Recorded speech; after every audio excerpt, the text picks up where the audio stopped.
देखो, आध्यात्मिक आदमी जो होगा उसको 5 फायदे जरूर मिलेंगे। कितने फायदे मिलेंगे?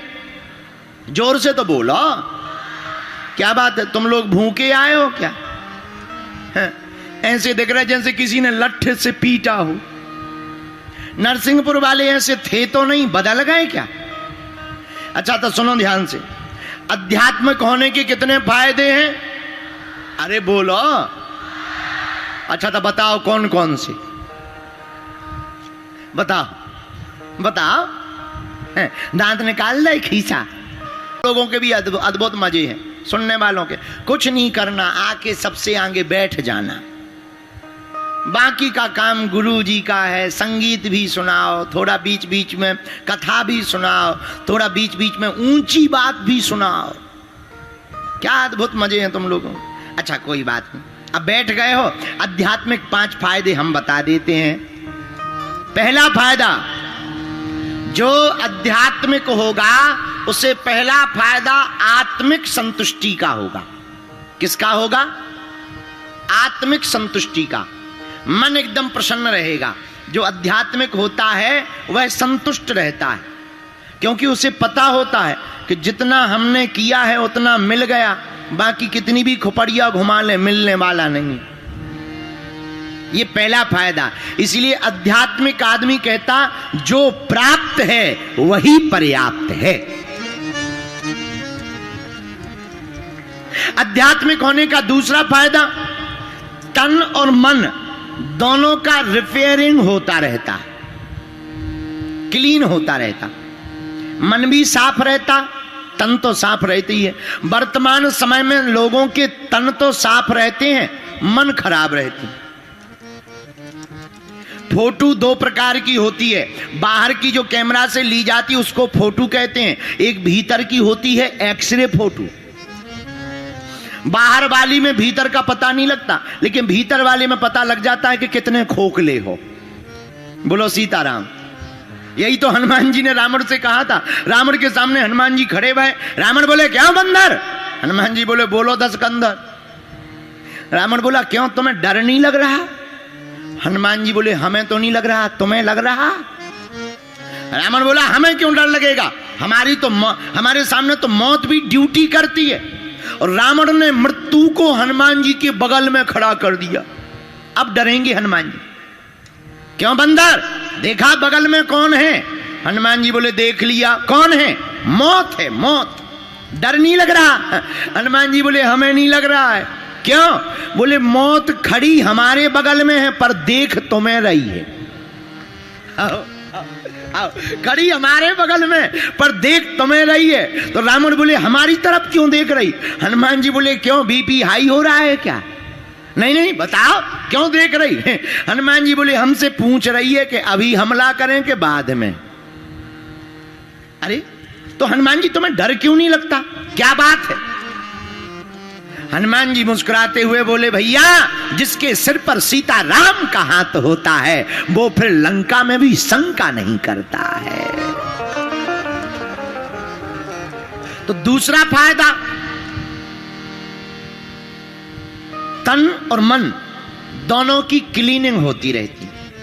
तन की क्लीनिंग क्या है?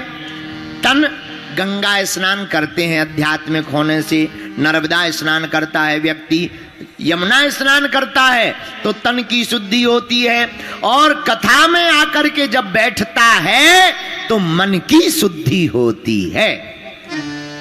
यह आध्यात्मिक होने का दूसरा फायदा है। अच्छा तीसरा फायदा क्या? जीवन जीने की गुणवत्ता बढ़ती है। क्या बढ़ती है? गुणवत्ता। गुणवत्ता जानते हो? गुड़ और बट्टा नहीं है, गुणवत्ता है, क्वालिटी। अंग्रेजी में कहें तो क्वालिटी, क्योंकि आजकल हमारी भी अंग्रेजी बहुत हाई फाई हो गई है। तो जीवन जीने की गुणवत्ता, जीवन जीने का तरीका बड़ा होता है। जो आध्यात्मिक होता है उसके जीवन जीने का तरीका एकदम अलग होता है। कैसे? वो आत्म निरीक्षण करता है, आत्म शक्ति से भरा रहता है, आत्म बल से भरा रहता है, वो कभी कमजोर नहीं पड़ता है, बड़े बड़े संकटों में भी वो डटा रहता है। ऐसा इंसान ही महान कहलाता है। यह आध्यात्मिक होने का तीसरा फायदा है। चौथा फायदा क्या है? चौथा फायदा है कृतज्ञता। क्या है? जो आध्यात्मिक हो जाता है वो कृतज्ञ हो जाता है। कृतज्ञ का मतलब बांटना शुरू कर देता, देना शुरू कर देता। वरना जो आध्यात्मिक नहीं होता वो केवल लेना जानता। अच्छा, बुराई नहीं है, लेकिन संपत्ति विपत्ति का कारण है। नदी में कुआं खोदा जाए और कुएं में पानी एक बार धारा बहे भर जाए, पर वो पानी अगर निकालेंगे नहीं तो नया नहीं भरेगा। इसलिए नदी में कुआं खोदो तो बार बार पानी को बाहर निकालते रहो ताकि नया शुद्ध जल भरता रहे। वैसे ही जिंदगी में अगर उदारता आ जाए और कोई हमें सम्मान दे और हम भी दूसरों को सम्मान देना प्रारंभ कर दें, दूसरों को मान देना प्रारंभ कर दें, तो हमारी निजी जिंदगी प्रसन्नमय हो जाएगी, हमारी कृतज्ञता बढ़ती चली जाएगी और विनम्रता बढ़ती चली जाएगी। लेकिन आध्यात्मिक आदमी के जीवन में स्वभाववश कृतज्ञता आ जाती है। ये चौथा फायदा है। पांचवा फायदा क्या है? पांचवा फायदा है मुस्कुराहट। जो आध्यात्मिक होगा वो मुस्कुराता मिलेगा। अब ये देखो, महात्मा बैठे, इनके कोई एमएलए की कुर्सी नहीं है, कोई 100, 200, 500 एकड़ जमीन नहीं है, और जिनके 500 एकड़ है उनके मुंह देखो, हाँ ऐसे लटके रहते हैं जैसे घर से मार खा के आए। एक आदमी नरसिंहपुर का मिला हमें पूर्व जन्म में, चंगीलाल, पूर्व जन्म में मिला, हमारा ही चेला था। एक दिन आया, बहुत अमीर आदमी था, इतना अमीर को उसे पता ही नहीं था कि कितना धन है। हमने पूछा क्या बात है, आजकल कमजोर क्यों हो रहा है? बोले गुरुजी टेंशन है। हम कहा क्या टेंशन है? बोले मुनीम कह रहा था कि आपके पास इतनी संपत्ति हो गई है कि 9 पीढ़ियां बैठ के खा सकती। हमने कहा बहुत अच्छी बात है, इतनी संपत्ति हो गई, भगवान की कृपा है, दान दो, धर्म कर्म करो, पुण्य करो, हमारी कथा करवाओ। नरसिंहपुर का आदमी ऐसा कहीं हो सकता? बोला गुरुजी हम ये कह रहे हैं दान पुण्य तो हम सब कर लेंगे बाद में, पर हमें टेंशन हो रही है। हमने कहा क्या टेंशन हो रही? बोले 9 पीढ़ी तो बैठ के खा लेगी, पर 10वीं का क्या होगा?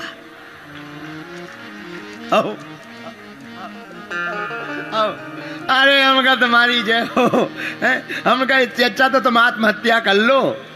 अरे जरूरी थोड़ी है कि तुम्हारी 10वीं पीढ़ी तक ये धन रुकेगा, 2-3 पीढ़ी में ही कोई कपूत आ जाएगा, पूरे धन को नष्ट कर देगा। इसलिए भैया तुम इस चिंता में, इस चक्कर में मत पड़ा करो कि हमारे बेटा के लिए धन हो जाए, बेटी के लिए धन। हाँ इतना हो जाना चाहिए। कितना? गुरुवर इतना दीजिए, गुरुवर इतना दीजिए, जामे कुटुंब समाए, मैं भी भूखा ना रहूं, साधु न भूखा जाए। मैं भी भूखा ना रहूं और साधु न भूखा जाए, इतना हो जाना चाहिए।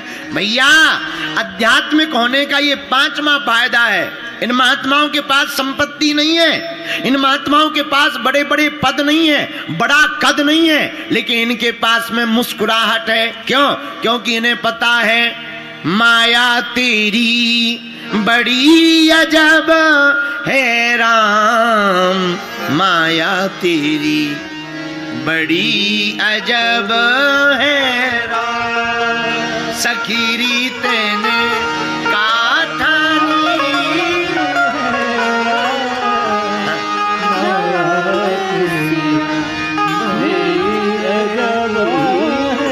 माया तेरी बड़ी अजब है राम, बड़ी अजब है ये माया। एक महात्मा कछुआ को गुरु बनाए थे, कछुआ को। एक आदमी गया, बड़े मूर्ख हो, कितना गंदा जीव है, आपने इसको ही गुरु बना लिया। महात्मा बोले चुप रहो, गंदा मत बोलो, हमारा गुरु है। अरे कछुआ कहीं गुरु होता है? महात्मा बोले बहुत बढ़िया है। क्यों बढ़िया है? कछुआ का गुण है, कोई भी नजदीक जाता है वो आहट पाते ही अपने शरीर को सिकोड़ लेता। कोई कितना भी कोशिश करे, कोई कितनी भी प्रयास करे, उठावे पलटावे गिरावे, पर वो अपना तन बाहर नहीं निकालता। मेरे पागलों, हम लोगों का जीवन भी ऐसे ही कछुआ की तरह होना चाहिए। महात्मा बोले भैया, जो कामनाओं को देखकर, वासनाओं को देखकर, भैया कीचड़ को देख करके अगर कोई इंसान अपने मन को भी अगर सिकोड़ करके बैठ जाए तो उसका कोई बाल बांका नहीं कर सकता है। अगर अपने आप पर बंधन इतना कर ले। इसलिए मेरे प्रिय जनों, हनुमान जी का चरित्र बड़ा अद्भुत है। हनुमान जी के चरित्र से तुम्हें कुछ सीखने को मिले या ना मिले, एक चीज जरूर जीवन में मिलेगी। हनुमान जी जहां भी रहे, जो भी करते रहे, उनसे पूछो भैया, अरे हनुमान जी आपने बड़ा अद्भुत काम किया, लंका जला दी, जानकी जी का पता ले आए। हनुमान जी आंखों में आंसू भर के कहते हैं भैया ये हमारा प्रताप नहीं है, ये तो प्रभु का प्रताप है। किसका प्रताप है? जोर से बोलो, जोर से बोलो, किसका प्रताप है? प्रभु का। इसलिए नरसिंहपुर के पागलों, इस बात को तुम नोट कर लो। हमें ये नहीं कहना कि ये हमारे बल पर हुआ है, हमें यह मानना ये प्रभु के बल पर हुआ है। और जो प्रभु के बल पर मान करके चलेगा, उसी का हनुमान जी की तरह चारों युग पर चारों युग परिताप तुम्हारा,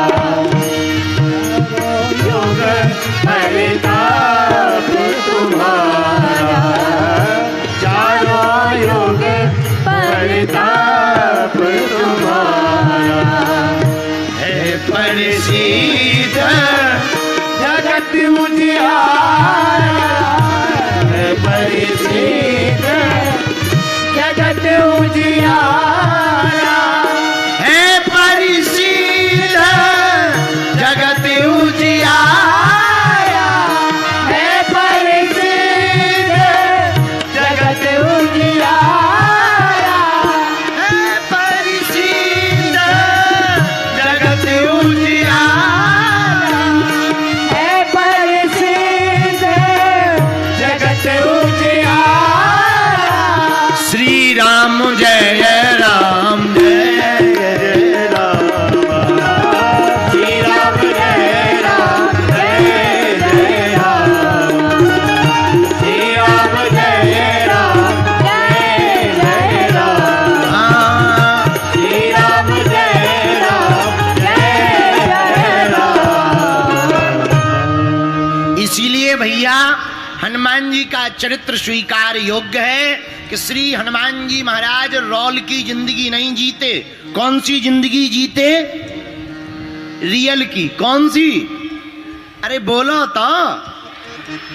और हम लोग ज्यादातर रियल की नहीं, रील की जिंदगी जीते हैं। इसलिए हम लोगों का झंडा घर में भी नहीं लहराता। हम लोग रॉल की जिंदगी जीते, इसलिए हम लोगों का झंडा घर में भी नहीं लहराता, उल्टा डंडा और पड़ता। लेकिन हमारे बजरंगबली का लहर लहर लहराए रे। दोनों हाथ उठा करके पीछे वाले भी